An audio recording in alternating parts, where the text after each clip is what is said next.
ఎవరు ఎప్పుడు ఎలా మారిపోతారో అస్సలు చెప్పలేము. ఈ నిమిషం వరకు బాగున్న మనుషులు మరో నిమిషంలో మారిపోతారు. సమయం కంటే వేగంగా మనసును మార్చే మనుషుల మధ్య ఉంటున్నాం.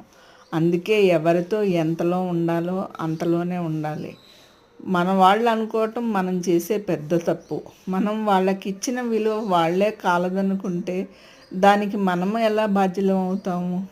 మాటలైనా మనసైనా పరిపూర్ణంగా అర్థం అవ్వాలంటే ఎదుటి మనిషి మీద నమ్మకము అభిమానం ఉండాలి, కానీ నిర్లక్ష్యము చులకన భావం ఉండకూడదు. మనకంటూ ఒక హద్దులు గీసుకోవాలి. ఆ హద్దుల్లోనే మనం ఉండాలి.